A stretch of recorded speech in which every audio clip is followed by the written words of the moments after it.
Mas outro dia, né, quando eu estava pensando nos argumentos para o podcast, eu cheguei à conclusão de que não me incomoda tanto essas pessoas se chamarem, dizerem que são latinos, né?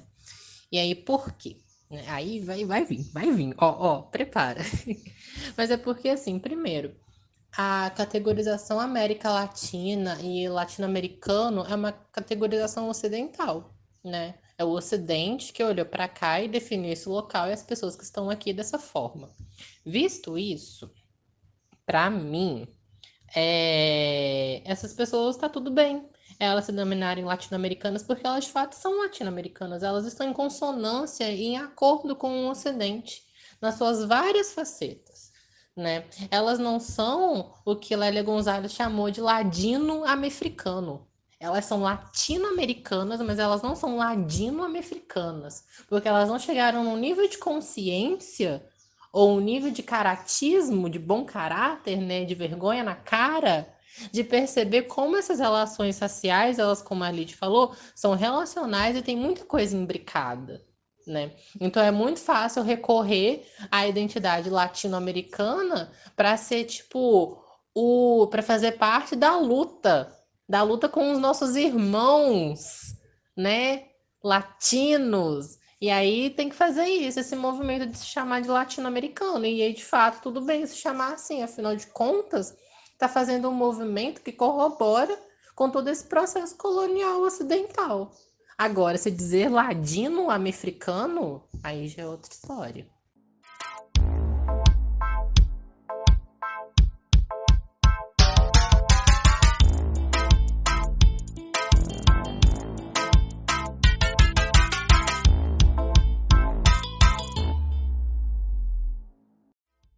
Olá, sejam muito bem-vindas, muito bem-vindos, muito bem-vindos a mais um episódio do Falazada Intelectual. Meu nome é Lidiane Souza. Meu nome é Vinícius Oliveira. E no episódio de hoje, a gente vai conversar sobre um tema, assim, meio polêmico, sabe? Meio polêmico, meio desconcertante também para algumas pessoas. Desconcertante, eu acho que é a palavra. Eu acho que é uma boa palavra pro que a gente vai conversar hoje. Que é sobre latinidades, brasilidades, americanidades, em geral sobre as questões raciais e as suas leituras nesse território, nesse continente. Muito, né, do que a gente pensou para conversar nesse episódio são de conversas anteriores que a gente vive tendo, de coisas que a gente observa, das pessoas falando, principalmente pessoas brancas, né? Essa coisa de no Brasil eu sou branco, mas se eu tivesse lá fora eu seria latino, não seria lido como branco, e a reivindicação, né, dessa identidade, dessa latinidade, e o quanto isso precisa ser, assim, olhado com um pouquinho mais de cuidado, um pouco mais de perto, porque as coisas, elas se complexificaram com o tempo, né? Sim, se complexificaram, né? E aí, hoje a gente, né, dialoga com dois intelectuais muito importantes, assim, que trazem contribuições extremamente importantes para nós.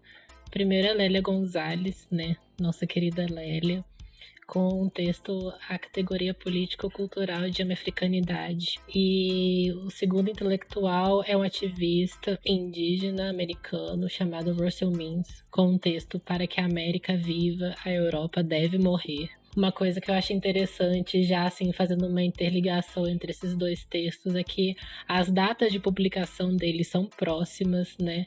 O Means está publicando nesse texto. Na verdade, esse texto parte de uma palestra assim, que ele faz, e essa palestra ela é transcrevida, mas isso aconteceu na década de 80, no ano de 1980, enquanto Lélia está trazendo a americanidade em 88, então tem aí 8 anos de diferença, mas que dialogam muito bem né, de como eles estavam. Há uma certa articulação sobre essas reflexões acerca de viver, né, de estar nesse lugar que foi chamado de América Latina. Bom, mas eu acho que antes de tudo a gente precisa conversar sobre Lélia, né, amiga, e sobre o texto dela. Sim. Esse texto da Lélia, ele é um texto muito central pra gente entender essa discussão, né? Do que é essa discussão de ser um latino-americano ou um sul-americano, se a gente for pensar um pouco mais especificamente. Ela traz um pouco a questão geográfica, né? De como, das definições acerca desse território e o que essas definições dizem sobre, inclusive, as pessoas que vivem sobre ele, né? Sim. Um ponto que ela traz que é bem interessante é o quanto a América Latina, ela é mais americana e ameríndia do que qualquer outra coisa. Então, as definições pensadas a partir de um conceito que não leva em conta isso, pode cair ali assim, lá no Gilberto Freire de novo, sabe? E aí a gente precisa se atentar muito no como o mito da democracia racial, ele vem se atualizando, inclusive dentro de setores progressistas. Sim. E a gente até brincou, né, que esse episódio é muito referente àquele estereótipo de pessoas que colocam na bio do Instagram apenas um rapaz latino-americano. A gente precisa pensar um pouquinho sobre isso, gente. Um pouco A mesmo. gente tem que falar sobre esses Belchiors que estão aí por essa vida, sabe? Porque não dá mais. Já deu. Sim. Mas acho que a gente falar um pouquinho, né, sobre Lélia, do porquê dela tá pensando nessa americanidade e nessa América Ladina e não em América Latina, né? Ela tá pensando isso muito por conta do Brasil, né, e de todo o processo cultural, social e linguístico que o Brasil tem, né, a partir de seus atravessamentos com uma cultura negra africana. E aí ela percebe que a presença negra, ela é que baliza e que sustenta, né, essa construção de uma identidade nacional. E a partir disso, ela está pensando que é necessário que se leve em conta as experiências diaspóricas também para além do Brasil. Por isso que ela está pensando na americanidade, né? E a Lélia sente a necessidade de pensar a partir da americanidade para compreender as bases racistas que estruturam essas sociedades latino-americanas, né? Devido da colonização, principalmente Espanha e Portugal. E aí ela até mesmo leva em conta essa problemática dela em relação aos Estados Unidos, né? Porque se tem muito a crença lá nos Estados Unidos de que pessoas negras apenas existem lá. Não existe em outro lugar, exceto África, mas aí não seriam nem pessoas negras, né? Seriam africanos de fato. Sim. E aí a Lélia traz essa problemática, né? Essa problematização no sentido para que se considere de que há pessoas negras fora dos Estados Unidos. E esse processo de cisão, de rompimento com essa linguagem, no sentido de América Latina, ela permite que outras identidades e outras existências elas podem surgir, né, afastando daquele ocidental homem branco que se coloca como universal, né? Sim, e ela fala o quanto, no caso do Brasil, né, essa formação europeia branca, ela é forjada inclusive no inconsciente, né? E o quanto que essas internalizações fazem a gente cair em certas armadilhas quando a gente vai pensar no próprio modo como os estudos são concebidos, né? Ela fala de, por exemplo, como as contribuições, né, de pessoas negras e de pessoas indígenas são tidas como folclore, como cultura popular, mas não como algo válido, assim. Tipo, tá sempre nesse âmbito muito fantasioso e que precisa se preservar, mas não como coisas que realmente constituem, sabe? E aí ela fala a própria questão da linguagem, de que no Brasil a gente não fala português, né? A gente fala pretuguês. E o quanto que é tão... A contribuição ela é tão grande, ela é tão, assim, forte, que quando a gente pensa em conceitos que apagam isso, o quando a gente não tá só seguindo toda uma mesma lógica.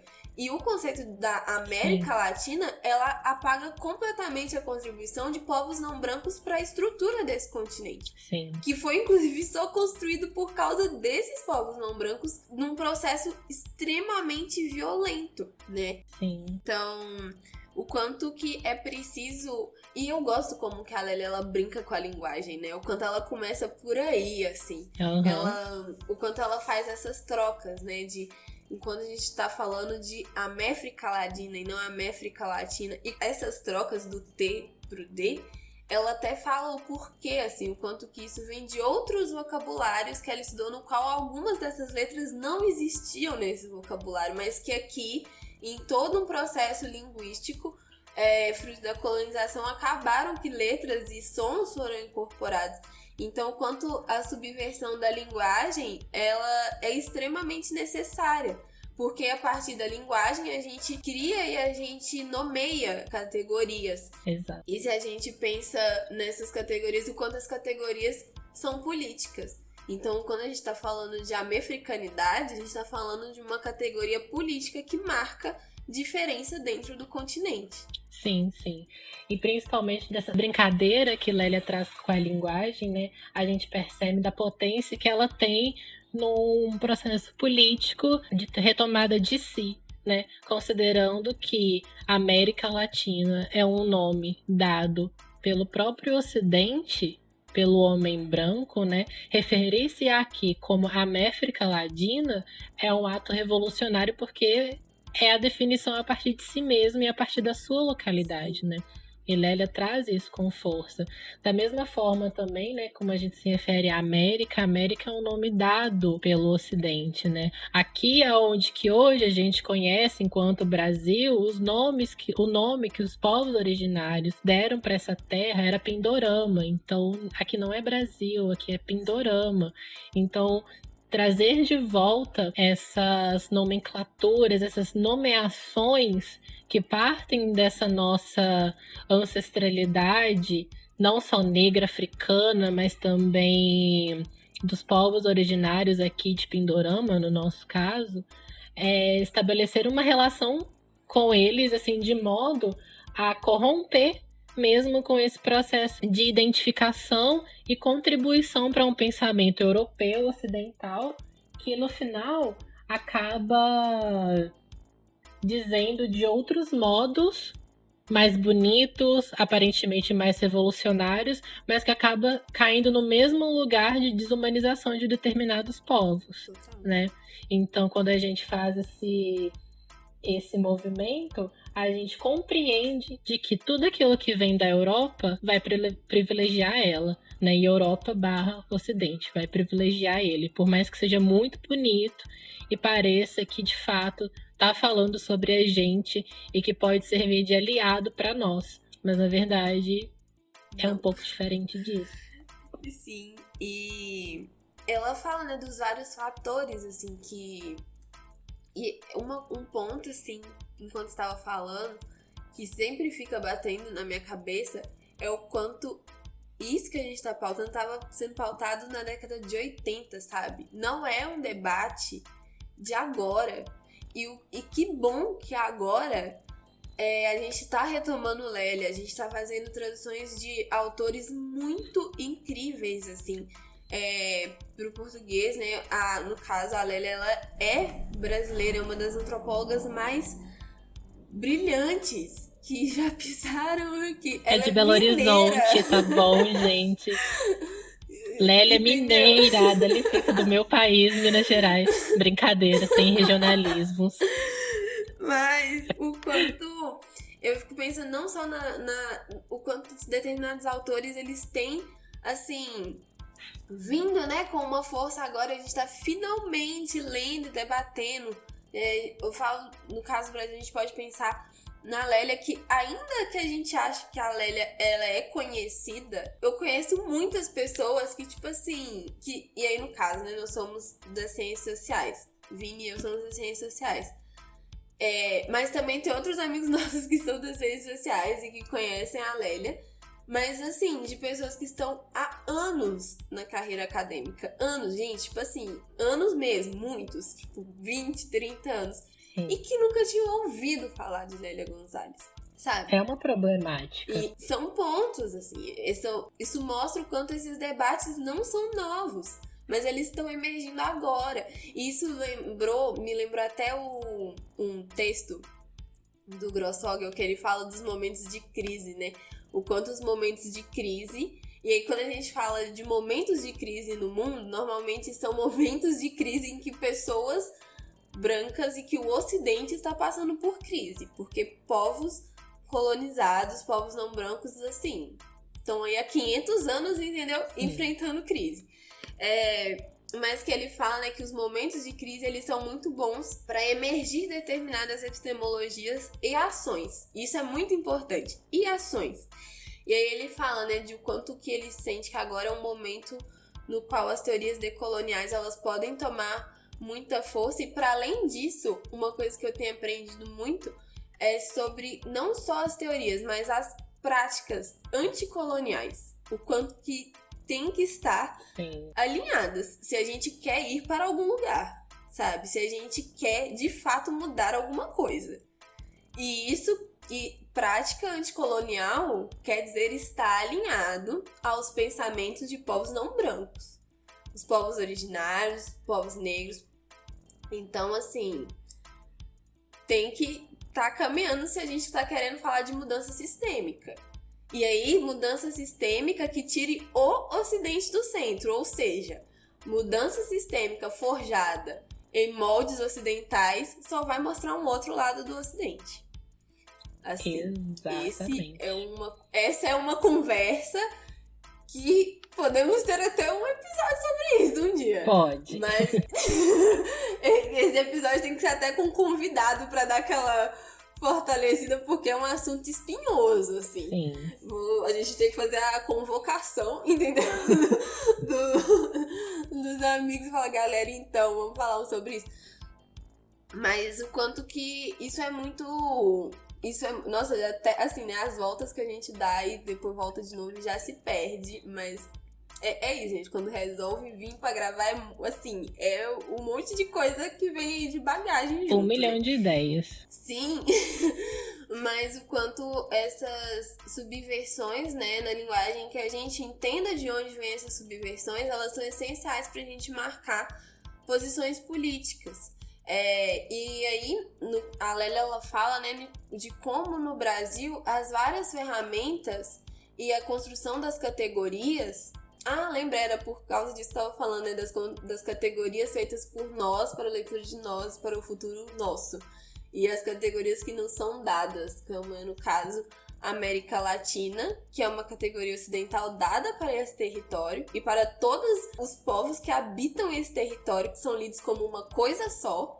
Sim. Né? E no caso de América Latina, que é uma definição que a Lélia coloca em relação ao continente, mas uma definição que os povos originários também colocam, porque o Vini falou de Pindorama, né? Mas em relação ao continente que a gente entende, enquanto esse território dito, entre aspas, de América Latina, a denominação é outra, é a Bia Ayala. Então, o quanto essas são definições e categorias que vêm de lugares e que marcam posições políticas, ao contrário das outras, né? Porque do que é a concepção de América Latina e como que isso aconteceu e as ferramentas que foram dadas, assim. E aí ela até fala, né, da questão do racismo aberto e do racismo disfarçado.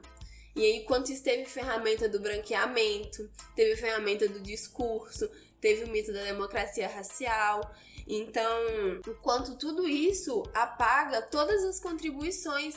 Então, se pensar também, né, quando a gente se define nessas categorias de sul-americano, de latino-americanos, o que essas categorias querem dizer no final das contas? Sim, sim. Até porque, né, uma coisa que acontece quando há essa reivindicação, né, dessa identidade latino-americana enquanto um locus revolucionário, tem inúmeras problemáticas, né? Primeiro, é como se você se colocar latino-americano fosse algo potente, né, quando pessoas brancas reivindicam essa identidade, né, e fala que é apenas um rapaz latino-americano, assim, como se fosse, assim, a borra do café que, meu Deus do céu, parece esquerdomacho quando entra na universidade e quer ser tudo, todas as minorias, para poder lutar, assim. Mas para além disso, né, considerando isso que a gente falou da linguagem, e aí como saber, né, de onde vêm essas definições que são criadas por nós mesmos ou que nos são impostas, né? A partir do momento em que a gente compreende e dialoga com Lélia, pode perceber o como definir-se como latino-americano é estar em consonância com esse projeto ocidental, né? Porque você compactua com uma definição que vem de fora, e aí é aquela questão de que a, entre muitas aspas, revolução dentro dos mesmos moldes de sempre não vai fazer nada, né? Audre Lorde, lembrei aqui agora, já disse que as ferramentas do Senhor nunca irão desmantelar a casa grande. Elas podem ajudar a gente a vencer alguma batalha, mas elas não vão fazer mais do que isso, né? Então, né, dessas caráteres, né, dessas movimentações, né, mais progressistas, marxistas, tudo que vem assim do Ocidente, né, elas podem contribuir para algum tipo de avanço no sentido de justiça social, mas elas sempre vão estar dentro da lógica do Ocidente, né? E quando a gente reivindica uma prática decolonial e descolonial, é compreender que a decolonialidade também ela está para além da teoria, né? Ultimamente eu tenho percebido que a decolonialidade tem adentrado um pouco a academia branca tem tido consciência do que é a decolonialidade, e eu sinto, Vini, um esvaziamento da decolonialidade por conta disso, porque acham que a decolonialidade é só uma episteme, é só uma teoria, é só 2 textos de 2 autores que está numa ementa de disciplina. E não é, né? Decolonialidade é mais, como o Lid falou, é prática, né? Não é só a teoria, é muito mais a prática mesmo. Então é um compromisso com uma prática de rompimento com o Ocidente. E aí, se a gente não fizer isso, se a gente continuar com as nossas bases, né, que foram dadas pelo Senhor, por mais que elas possam ter sido modificadas e embelezadas e acrescentadas para conseguir que a gente avance minimamente numa escala de humanidade que acaba colocando como modelo o homem branco ocidental, a gente pode até avançar, mas a gente vai permanecer nesse mesmo lugar, assim. A gente vai continuar sentando com o senhor do ocidente, com esse homem branco na mesa dele, jantando com ele. E eu acho que quando a gente está pensando, né, em modos de viver, em outras alternativas que não são pautadas do ocidente e que não desumanize quem não é ocidental, né? Eu acho que se for para sentar, dialogar com esse homem branco vai ser muito complicado, porque ele não vai estar afim de ouvir e de construir outras formas de perceber o mundo onde ele não vai estar no centro, né? Sim. E é muito importante que a gente saiba o papel que a episteme tem quando ela é alinhada à prática, né? Porque a Lélia, ela fala isso, a Santi também fala isso, sobre como toda linguagem é epistêmica e que a nossa linguagem ela deve contribuir para o entendimento da nossa realidade. Então, se a gente tem uma linguagem revolucionária, a gente é capaz de encaminhar com algo, né? E que é algo que não pode levar à confusão. Porque se a gente tá. Se todo o setor que tá indo contra o Ocidente, né? Digamos assim, saindo contra. Olha que eu estou falando assim. Ocidente, observe bem as categorias que a gente tá falando. A gente tá falando do Ocidente, é uma parada muito maior do que assim. Algumas coisas que a gente coloca como lutas cruciais, assim. É uma coisa muito maior, porque o Ocidente engloba todo esse caos, toda essa devastação, toda essa morte. Sim. E quando leva, né, essa confusão e essa divisão e tudo isso, não vai pra lugar nenhum. A parada não encaminha. Então, quando a gente está falando de mudança, a gente está falando de fazer uma mudança que vai contra o Ocidente, que vai contra o imperialismo, que vai contra o capitalismo, que vai contra o racismo, o sexismo, LGBTfobia.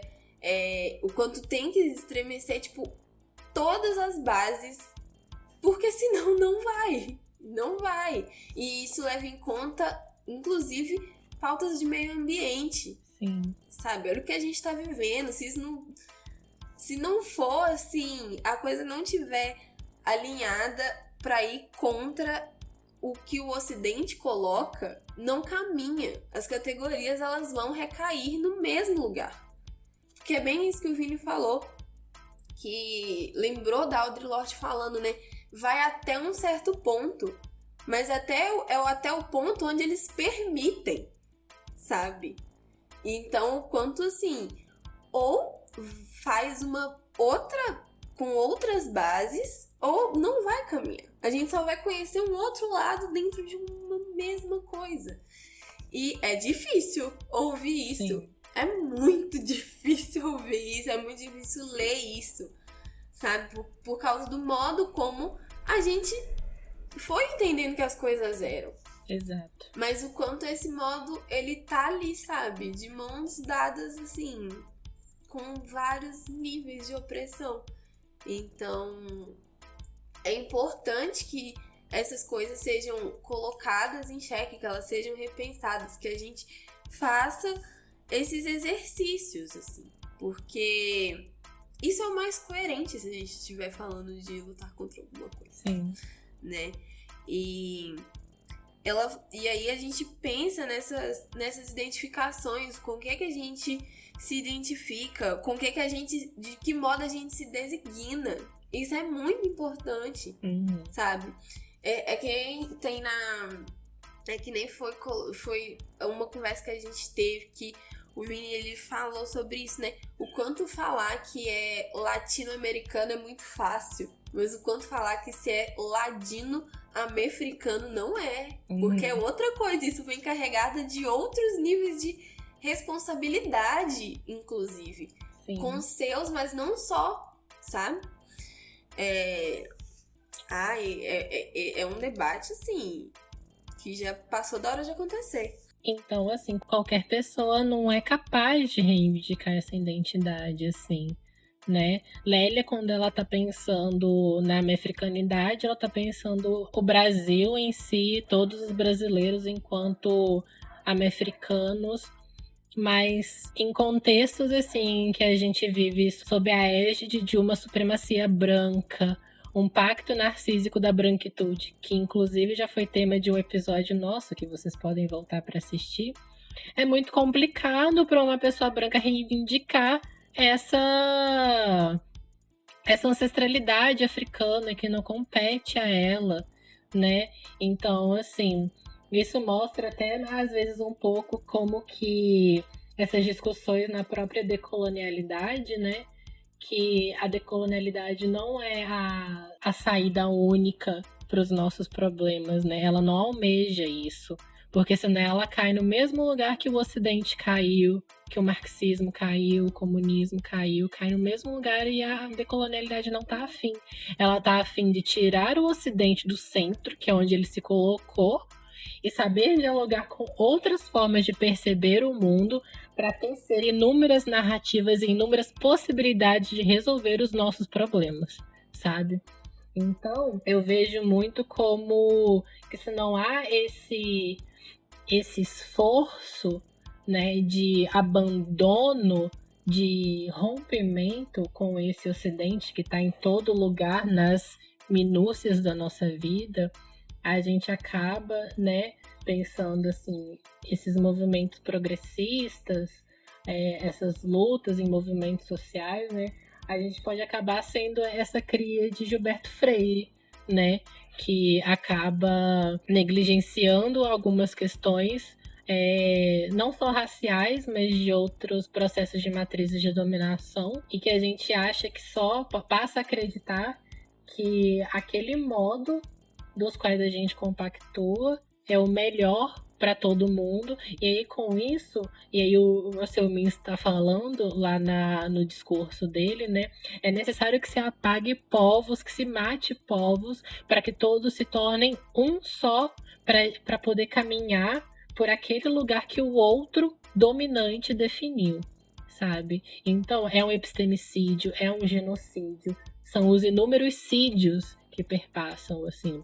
E por mais que não seja o objetivo, né, dessas pessoas, o nosso cotidiano, que compactou com determinadas linhas de pensamento e de proposição, né, por mais que não seja a proposta dela, o desejo delas de fazerem isso, elas acabam caindo. Porque é justamente essa coisa. O Ocidente, ele traz essas armadilhas pra gente. Ele se transveste de algo muito bonito, muito revolucionário, mas aí no final, lá mais pra frente, a gente vai estar de cara com um abismo. E aí a gente vai tentar voltar e o Ocidente vai empurrar a gente e a gente cai o abismo abaixo. Sim, basicamente. Gente, o episódio vai acabar aqui. Não, ainda tem muito pra falar. Tem fofoca. Ai, mas esse texto do Russell Means é um texto que você vai lendo e que você vai sentindo e, assim, você sai dele estapeado. Você tem que dar um tempinho, tem que respirar. Inclusive, assim, queria agradecer aqui publicamente ao meu amigo Túlio Henrique, porque foi ele que me falou assim: amiga, leia esse texto. Eu preciso de alguém pra conversar sobre ele. E aí eu li, e aí eu falei assim: Vini, leia esse texto.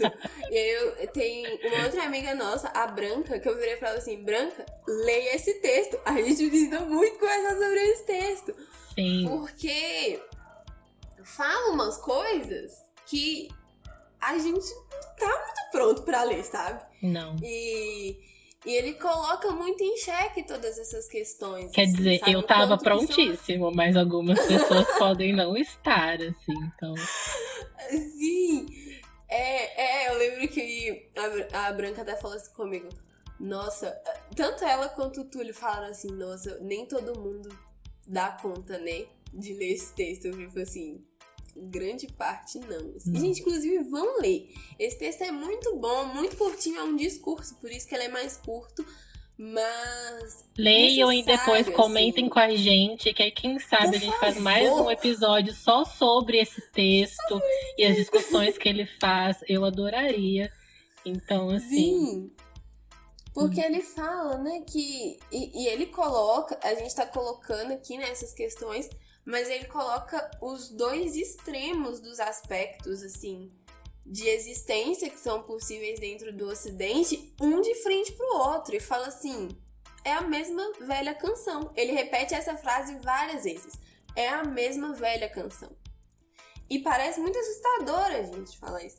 Mas o quanto, tipo, até o modo como os extremos, eles são colocados e a gente tá vivendo, né? Isso daí é inegável, tipo assim, a extrema direita, o fascismo, assim, no mundo. É a crise que o Ocidente tem passado. Diga, Vini. Isso me lembrou muito o que você falou agora, uma metáfora que eu vi ano passado, e eu não vou saber dizer agora a fonte, mas era a metáfora da casa. A casa é o Ocidente, assim, o que o Ocidente construiu enquanto um modo de ser. Essa casa tá desabando pro Ocidente. Porque se for colocar todas as pessoas, todos os povos, tem gente que nem nessa casa mora. Tem gente que mora no porão, tem gente que mora na calçada dessa casa. E aí, essa casa tá desmoronando. O que a gente vai fazer com essa casa? A gente vai reformar ela para ela continuar do jeito que tá? Ou a gente vai pegar os elementos que a compõem, os materiais que a compõem, e a gente vai construir uma outra casa diferente, mas com os mesmos materiais. Ou a gente não vai construir casa nenhuma, a gente vai decidir construir uma cabana. Ou a gente não vai construir nada mesmo.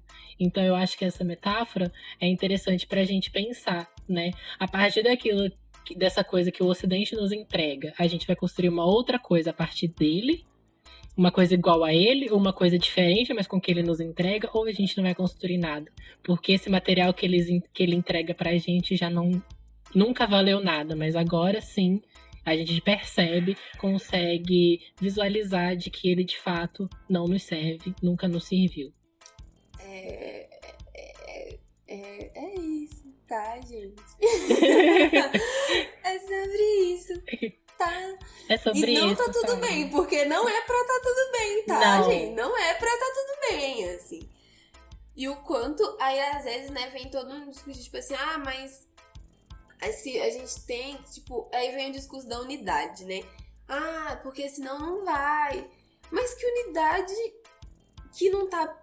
É essa que não é uma unidade que, tipo, tem que ser em prol da vida humana como um todo, assim. Porque se não for pra ser, vai ser exatamente as mesmas lógicas de reprodução de opressão. O fim de uma coisa ou outra não vai fazer com que as outras deixem de existir. Sim. Ou é o fim de tudo, ou é reforma. Seja essa reforma qual for. Ultimamente tem sido só reforma. Também vivendo, longas reformas. Longas e longas e longas reformas. E é preciso que a gente faça críticas extremamente, assim, severas ao que está acontecendo no mundo politicamente, mas se tratando de estratégias para estar vivos e presentes no futuro, precisa ir de uma autocrítica também, tá? Porque senão... E porque até esses ciclos, sabe? De tipo, tamo bem, tamo mal, tamo mais ou menos, tamo mal, tamo bem. Até isso é o ciclo que o Ocidente estabeleceu para se perpetuar.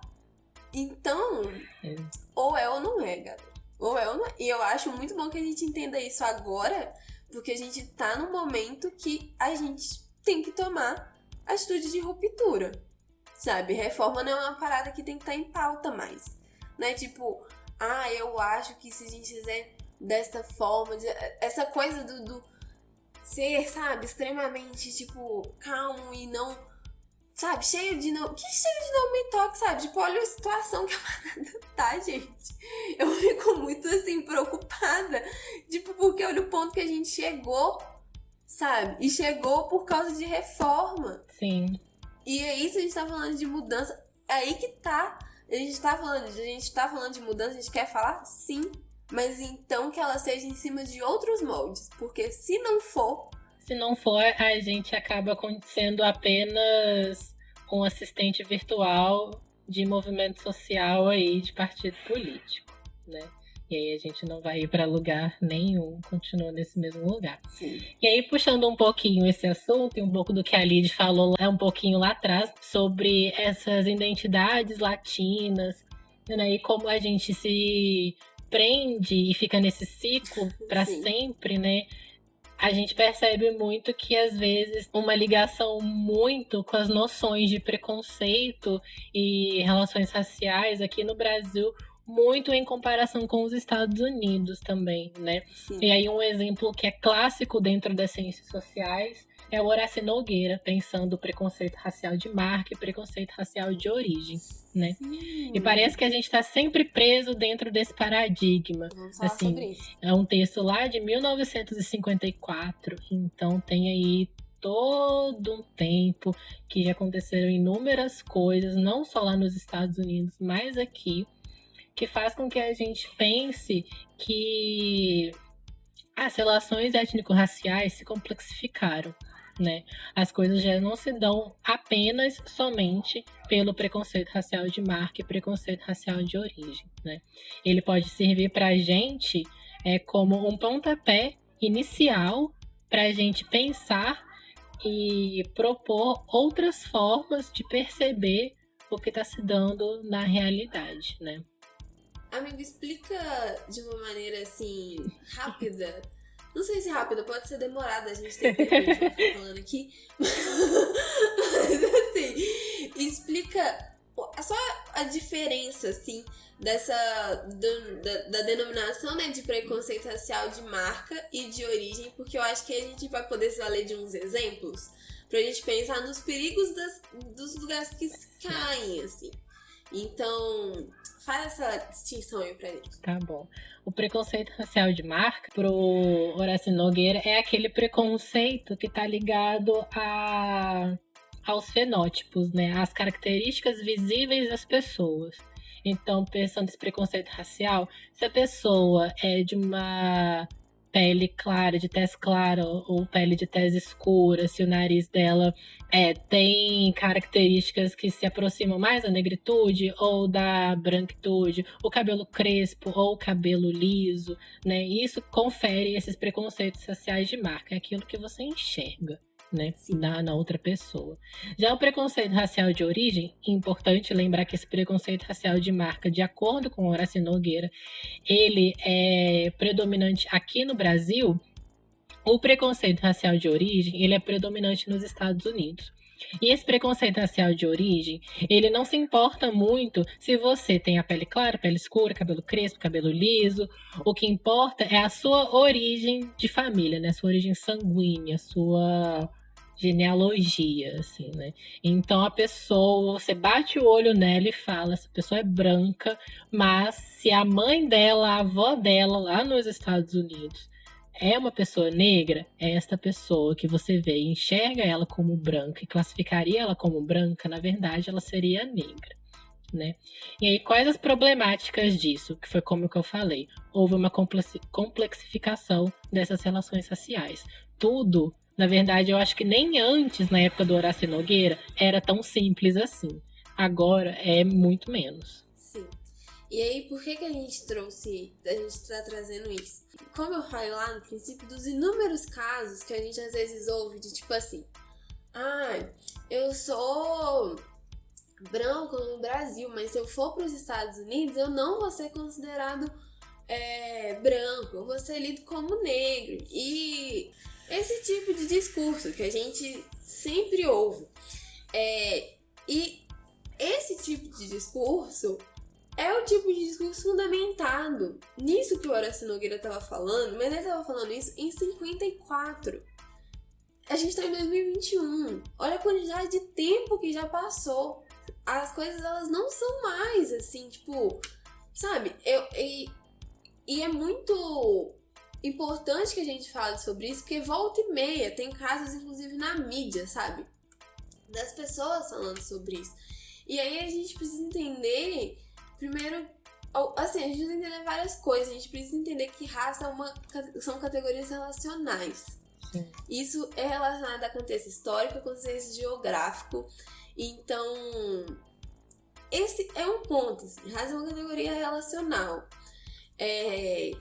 Segundo, né, que outro dia eu tava até vendo um artigo da Daniela Gomes. A Daniela mora nos Estados Unidos há 8 anos.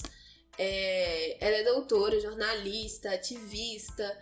E lá nos Estados Unidos, né, a formação dela tem sido dentro das perspectivas de estudos negros.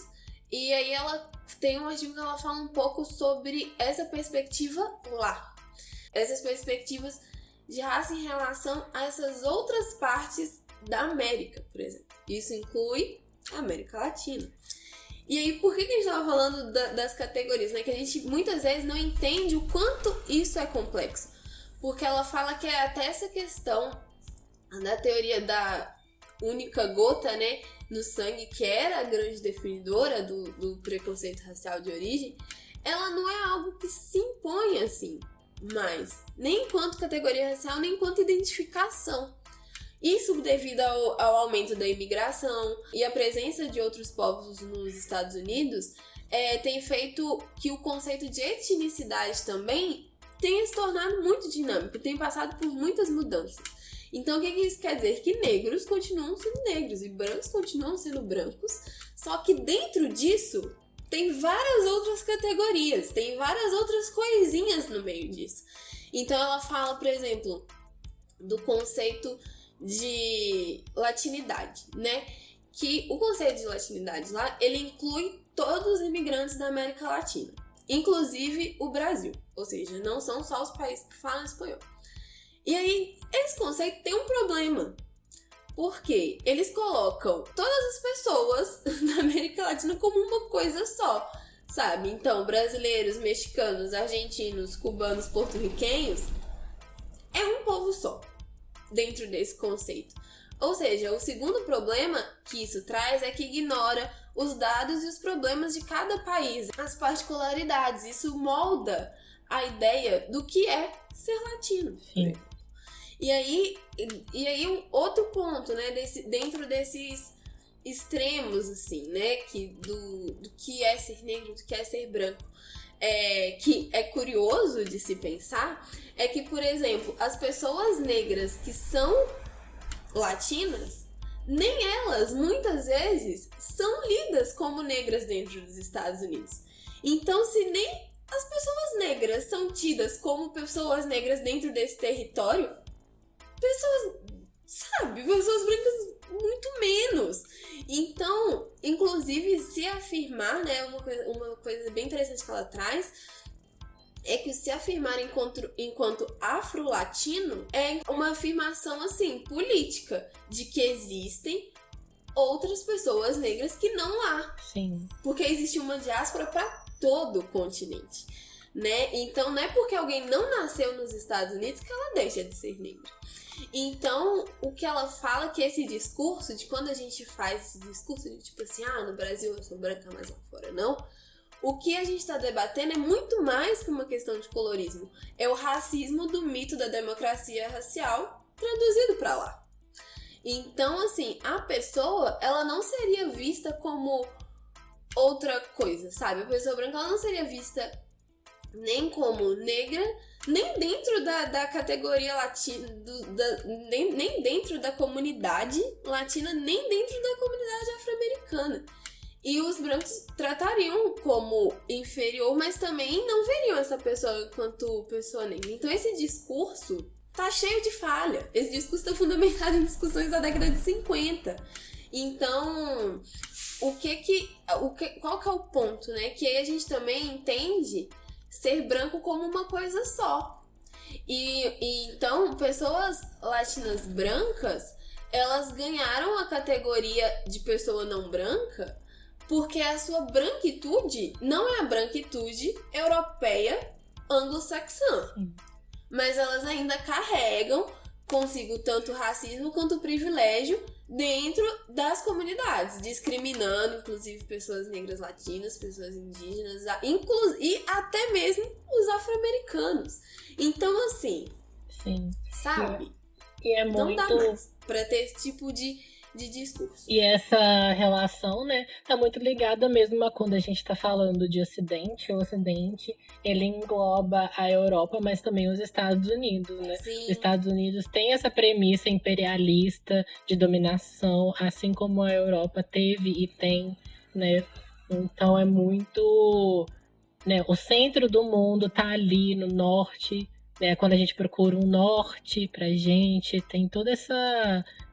metáfora, né? Então, quando os Estados Unidos ignora a presença de pessoas negras em outros lugares da diáspora, é justamente isso. É como se a diáspora fosse somente lá, né?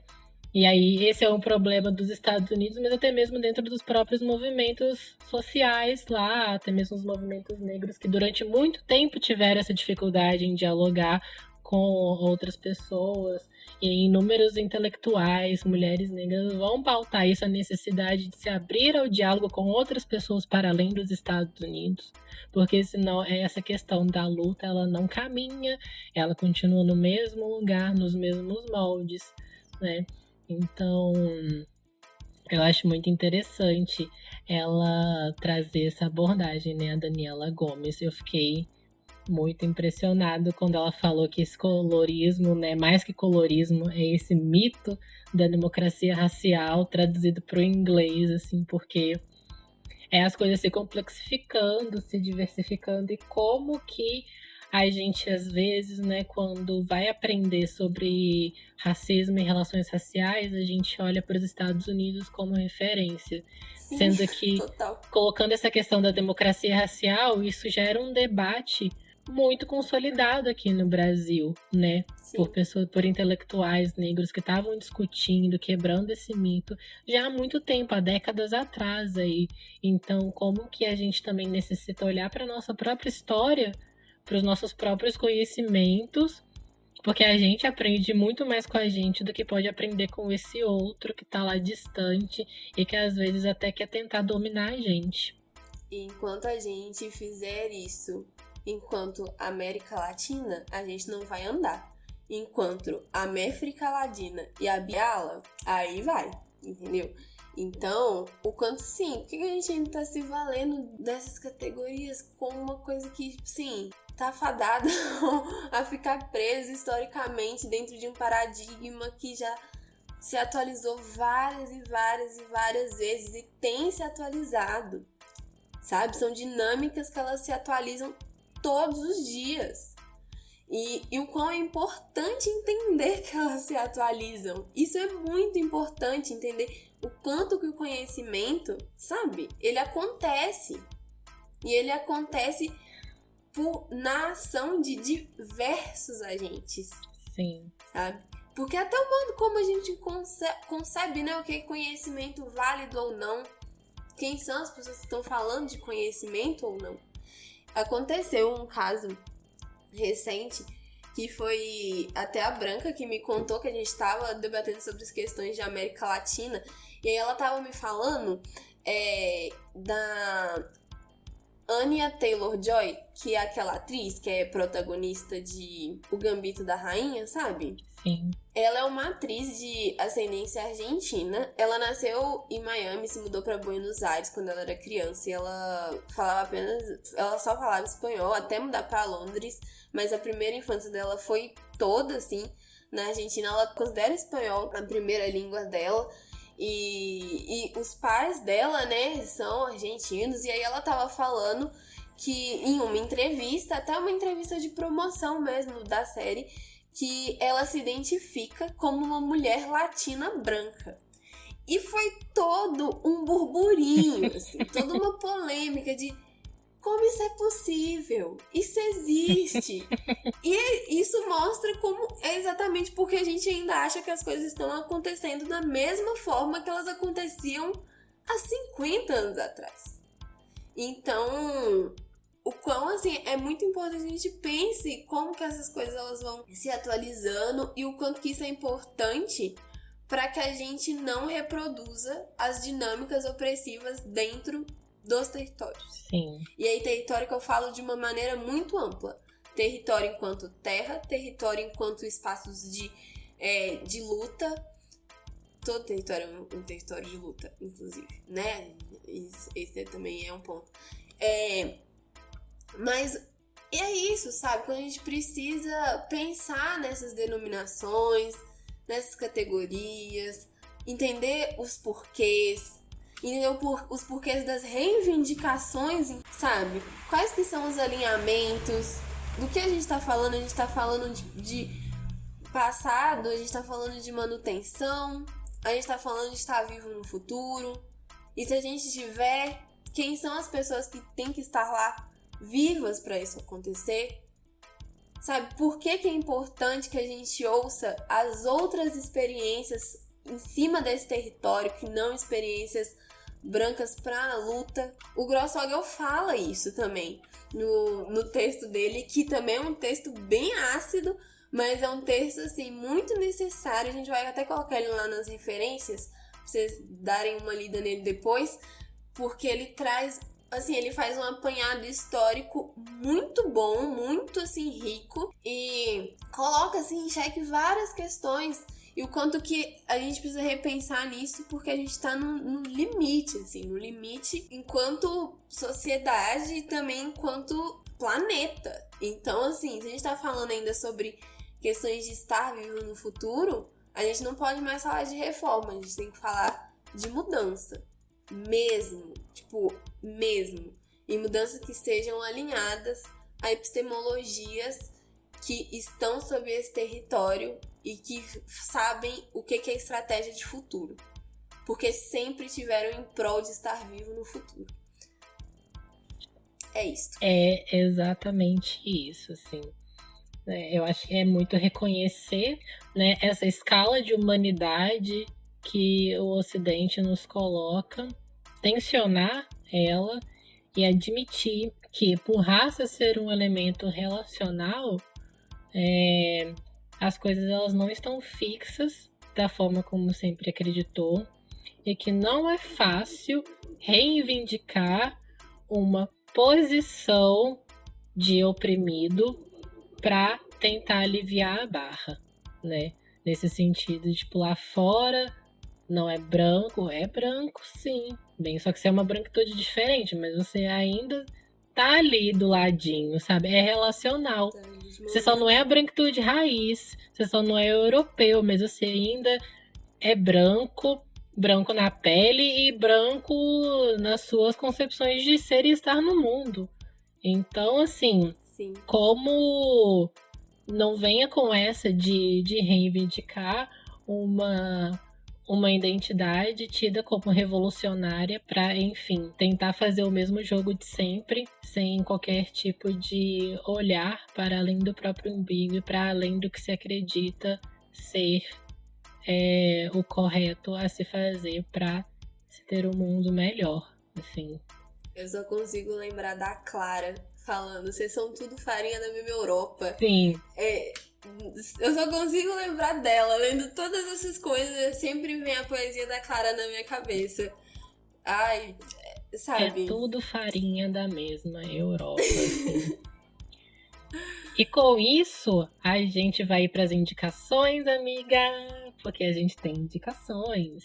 A gente tem indicações pro programa, incluído dentro do programa agora? Temos sim! Talvez não mais. Novidades no Falazada, galera. Novidades no Falazada. Porque, gente, assim... Vamos lá, né? O segundo bloco desse programa é sempre o bloco das indicações.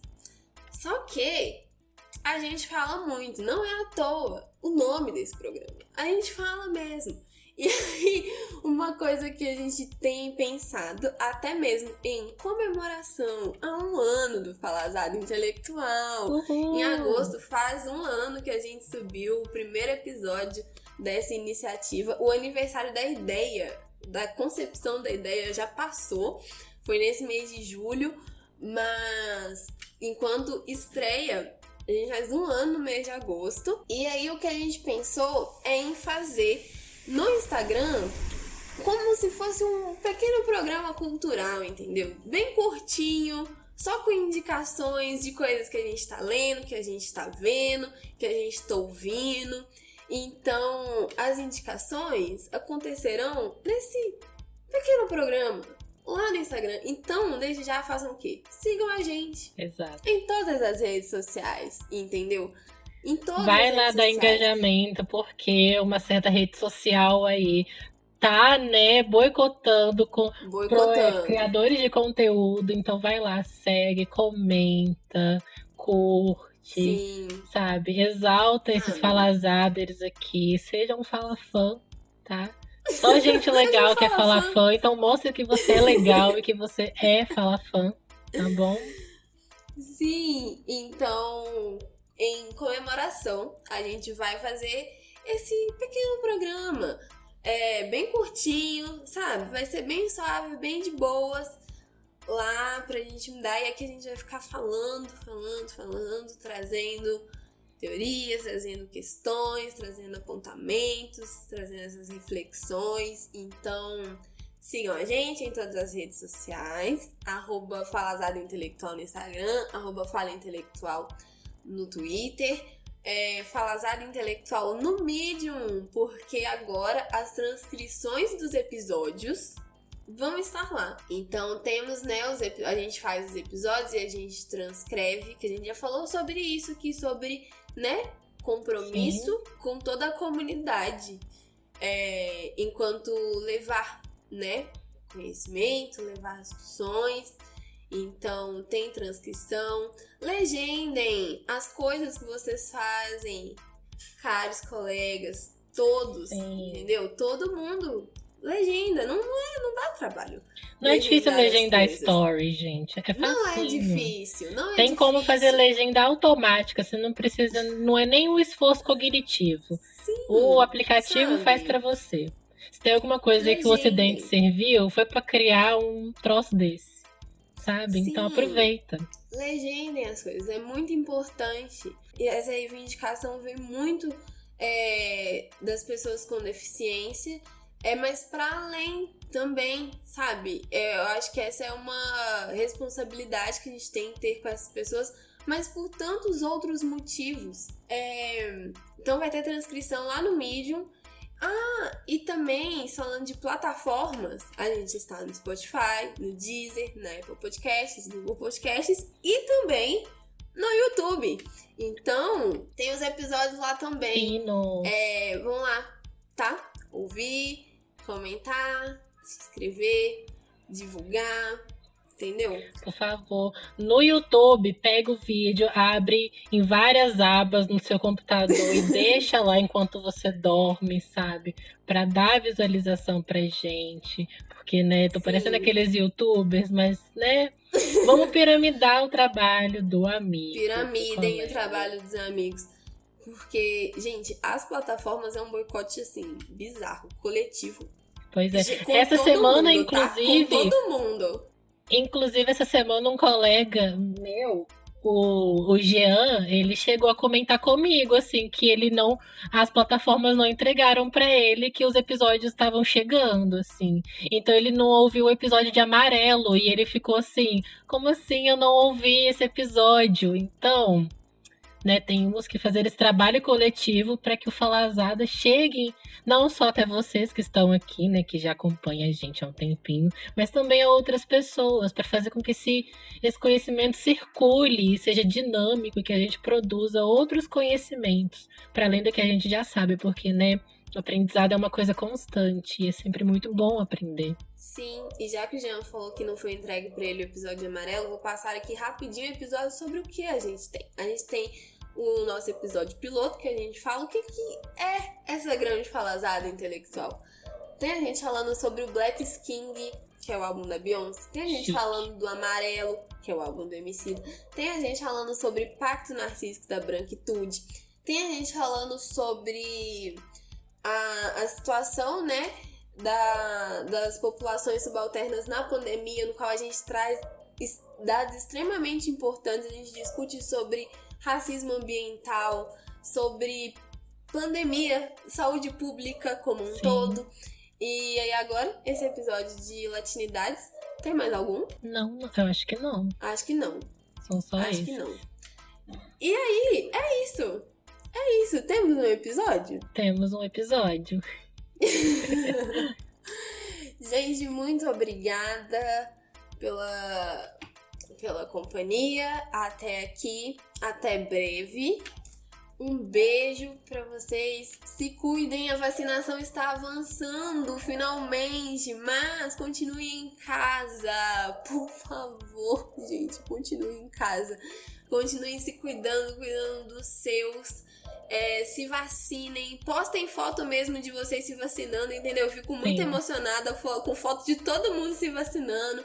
Então, muito bom ver que a gente tá avançando.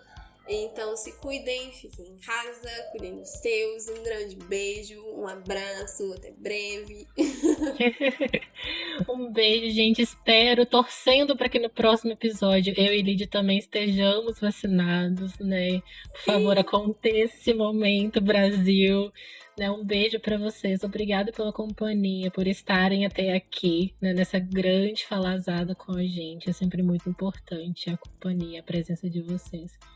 Um abraço, se cuidem, bebam água, tomem sol, né? E não esqueçam de que a gente tá aí para viver, para resistir e para encontrar outras formas de ter uma vida com dignidade sem precisar tirar a dignidade do outro, né?